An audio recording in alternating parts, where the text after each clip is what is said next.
পৃথক ৰাজ্য সম্পৰ্কত যিটো আলোচনা আৰম্ভ হৈছিল, আলোচনা কৰি আছে, কিন্তু কেন্দ্ৰীয় চৰকাৰে যিটো পদক্ষেপ দিছে সেই ক্ষেত্ৰত কিন্তু এতিয়ালৈকে কোনো ফলাফল পোৱা নাই। কি ক'ব? চাওক, অতি দুৰ্ভাগ্যজনক কথা, দেশখন স্বাধীন হোৱা ৭০ বছৰ হৈ গ'ল। এতিয়ালৈকে দেশৰ নেতৃত্ব দিয়া প্ৰধানমন্ত্ৰীকে আদি কৰি বিভিন্ন সময়ত দেশখন চলোৱা নেতাবিলাকে দেশৰ সমস্যাত আজিলৈকে সমাধান কৰিব পৰা নাই, আৰু তেখেতসকলে নিজে কনফিউজ আৰু দেশৰ মানুহকো কনফিউজ কৰি পেলাইছে।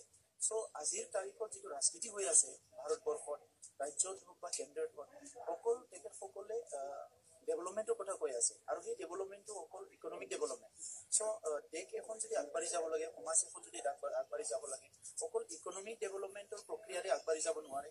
ইয়াত পলিটিকেল আছে, ইয়াত ছ'চিঅ' কালচাৰেল আছে, চ' বিভিন্ন সমস্যা তাত আছে।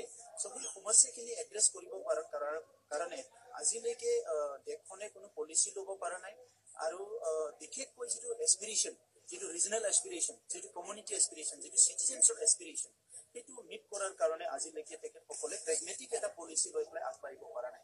আৰু সেইকাৰণে আজি বিদৰ্ভৰ যিটো সমস্যা, গোৰ্খালেণ্ডৰ সমস্যা, বড়োলেণ্ডৰ সমস্যা, এইবিলাক চলি আছে। চ' এই সমস্যাবিলাক দেশখন ধ্বংস কৰা নহয় কাৰণে নহয়, দেশখন গঢ়াৰ কাৰণে। এই অঞ্চলত বসবাস কৰা বিভিন্ন জাতি জনগোষ্ঠীৰ লোকে কৈছে যে আমাক দেশৰ সাংবিধানিক অধিকাৰ লাগে, আৰু সেই অধিকাৰটো প্ৰদান কৰক। সেই অধিকাৰটো পোৱাৰ পিছত আমি দেশৰ অইন প্ৰিভিলেজ যিবিলাক মানুহ আছে, এই প্ৰিভিলেজ মানুহবিলাকৰ নিচিনা আমিও আগবাঢ়ি যাব বিচাৰো। আমাক সদায় আণ্ডাৰ প্ৰিভিলেজ নাৰাখিব, কনষ্টিটিউচনেল ৰাইটৰ পৰা আমাক ডিপ্ৰাইভ কৰি, ডিনাই কৰি পেলাই আমাক নাৰাখিব। এই কথাবিলাক আজিলৈকে কোৱা হৈছে। গতিকে আমি বিচাৰো যে অতি শীঘ্ৰে ভাৰত চৰকাৰে এইটো ইছ্যুটো চল্ভ কৰিব লাগে। অইন ইছ্যুবিলাক যেনেকে গুৰুত্ব সহকাৰে লৈছে, পৃথক ৰাজ্যৰ যিটো ইছ্যু, এইটো গুৰুত্ব সহকাৰে ল'ব লাগে, আৰু যিটো NDA ল'ব লাগে, এই বিজেপিয়ে ল'ব লাগে, এইটো আমি দাবী জনাও। কাৰণটো হৈছে যে কংগ্ৰেছে তেখেতসকলে কোনোদিনা তেখেতসকলৰ পলিচিত নতুন ৰাজ্য গঠন কৰাটো অনা নাই, কিন্তু বিজেপিয়ে 2004ত তেখেতসকলে অফিচিয়েলি ডিক্লেয়াৰ কৰিছে যে স্মলাৰ ষ্টেট ক্ৰিয়েট কৰাটো, নতুন ষ্টেট ক্ৰিয়েট কৰাটো আমাৰ এটা কাৰ্যসূচী। নিৰ্বাচন সমাগত বিজেপি আপোনালোকৰ প্ৰতিশ্ৰুতি পালন কৰা নাই, গতিকে আপোনালোকৰ কি কি পদক্ষেপ হ'ব দিল্লীত বা অসমত পৰৱৰ্তী সময়ত? চাওক, আমি অলৰেডি আমাৰ মুভমেণ্টটো কণ্টিনিউ হৈ আছে। আমি কোনোদিনে মুভমেণ্টটো বন্ধ কৰা নাই আৰু বন্ধ নকৰো। কাৰণটো হৈছে কি, আমাক ন্যায় লাগে, আমাক জাষ্টিছ লাগে, জীয়াই থকাৰ আমাক অধিকাৰ লাগে, আৰু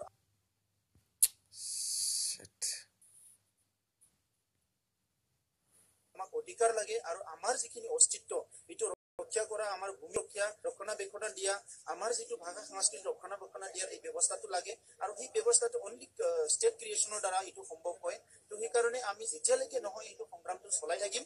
আৰু যিহেতু এই ইছ্যুটো পলিটিকেলি সমাধান কৰিব পৰা যায়, এইটো এটা পলিটিকেল ইছ্যু, তো সেইকাৰণে বিভিন্ন সময়ত পলিটিকেলি ৰোল লোৱা হৈছে। নিশ্চয় ইণ্ডিয়া লেভেলত নেশ্যনেল ফেডাৰেশ্যনৰ পৰা ইয়াত ৰোল হ'ব 19 ইলেকশ্যনত, আৰু আমিও নিখিল বড়ো ছাত্ৰ সন্থা, NDP, প্ৰগ্ৰেছিভ আদি কৰি যিসকলে বড়োলেণ্ড বিচাৰি আছে, যিসকলে কুকিলেণ্ড বিচাৰি আছে, জয়প্ৰালেণ্ড, সকলোৰে এটা ৰোল থাকিব, আৰু সেই ৰোলটো সমস্যা সমাধানৰ কাৰণে হ'ব।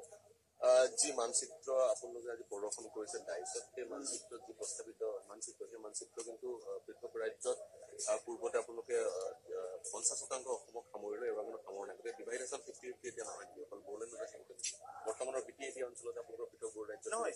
আমাৰ দাবীটো হৈছে সংকোচটো চলিয়া, আৰু সেইটো মানচিত্ৰটো ভাৰতবৰ্ষত এটা সকলোকে লৈ পেলাই জাষ্ট এজন স্কলাৰে প্ৰিপেয়াৰ কৰা, সেইটো মানে তাত পেছ কৰা হৈছে।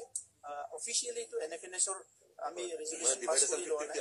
আমাৰ হৈছে ডিভাইড আছাম 50-50টো এইটো জিঅ'গ্ৰাফিকেল নহয়, সেইটো হৈছে যে ট্ৰাইবেল আৰু নন ট্ৰাইবেলৰ মাজত যে অসমখন ভূমিপুত্ৰ জনজাতিসকলৰ এখন ৰাজ্য, এখন দেশ আছিলে। সেই এটা প্ৰিন্সিপলটো লৈ পেলাই, এই এটা স্পিৰিটটো লৈ পেলাই, এই এটা কনচেপ্টটো লৈ পেলাই সেই সময়তে বড়ো নেতৃত্বই কৈছিলে যে ডিভাইড আছাম 50-50, আৰু ডিভাইড আছাম 50-50 কনচেপ্টটো এইটো জিঅ'গ্ৰাফিকেল নহয়, এইটো মানে এইটো আমাৰ যিটো জনগাঁথনি এইটো লৈ পেলাই, আমাৰ যিটো পপুলেশ্যন এইটো লৈ পেলাই, আৰু খিলঞ্জীয়া মানুহ বুলি ক'লে যিখিনি ট্ৰাইবেল পপুলেশ্যন, যিবিলাক এবৰজনেল, তেখেতসকলৰ অধিকাৰক লৈ পেলাই এইটো আজিৰ মানুহবিলাকে এইটো জিঅ'গ্ৰাফিকেল কৰি পেলাইছে, কিন্তু এইটো জিঅ'গ্ৰাফিকেল নহয়। যে সেই সময়তো ট্ৰাইবেল বেলেঞ্চ ব্লকটো লৈ পেলাই দাবী কৰিছে।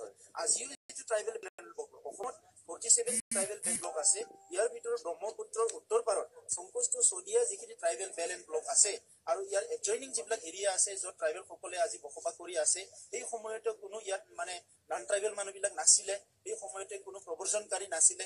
সেই অঞ্চলটো লৈ পেলাই, এই অঞ্চলটো মানে চিৰস্থায়ী আমাৰ কৰি থোৱাৰ কাৰণে খিলঞ্জীয়া মানুহ কৰি থোৱাৰ কাৰণে ট্ৰাইবেল সকলক কৰি থোৱাৰ কাৰণে এই ডিভাইড আছাম 50-50 শ্লোগানেৰে আছিলে কিন্তু বদলে এটা কথা স্পষ্ট কৰি দিয়ক জিঅ'গ্ৰাফিকেল নহয় বুলি ক'লে ডিভাইড এখন 50-50 যি শ্লোগানহে আছিল কিবা প্ৰস্তাৱিত যি আপোনালোকৰ বড়ো ৰাজ্য সেই বড়ো ৰাজ্য বৰ্তমান এতিয়া জিঅ'গ্ৰাফিকেলি বা এডমিনিষ্ট্ৰেটিভলি নহয় বা কিছু অধিকাৰ বা কিছু হেৰি বাহিৰৰ লোকসকলক দিয়া হ'ব বা সমন্বয় কোনো কাৰণত BTC সীমিত নহয় ব্ৰহ্মপুত্ৰ উত্তৰ পাৰত সংকোষ্ট চদিয়া আমাৰ যিখিনি 32টা ট্ৰাইবেল বেলেণ্ডক আছে সেইটো লৈ পেলাই বড়োলেণ্ডৰ দাবী আৰু সেই প্ৰস্তাৱিত বড়োলেণ্ড অঞ্চলৰ বাহিৰত যিসকল বড়োসকল থাকিব সেই সকলৰ পলিটিকেল আৰু লেণ্ড সেইটো লৈ পেলাই এটা দাবী আছে যে তেখেতসকলৰ পলিটিকেল অধিকাৰ ৰাজনৈতিক অধিকাৰ আৰু ভূমিৰ অধিকাৰ এইটো এনচিউৰ কৰিব লাগে উন্নয়নৰ অধিকাৰ এনচিউৰ কৰিব লাগে এইটো এটা দাবী আছে আৰু তৃতীয় দাবী আছে কাৰ্বি আংলঙৰ 2003 চনত BTC এপৰ্ট হোৱাৰ লগে লগে এইটো ৰিজল্ভ হৈ গৈছে আজিলৈকে ইমপ্লিমেণ্ট হোৱা নাই গভৰ্ণমেণ্ট অফ ইণ্ডিয়াই ইমপ্লিমেণ্ট কৰা নাই অসম গভৰ্ণমেণ্টে ইমপ্লিমেণ্ট কৰা নাই সেইটো হ'ল কাৰ্বি আংলঙৰ বড়োসকলৰ হিল ষ্টেটাছ দিব লাগে এই তিনিটা দাবী লৈ আন্দোলন চলি আছে আৰু চলি থাকিব যেতিয়ালৈকে সমস্যা সমাধান নহয় আন্দোলন চলি থাকিব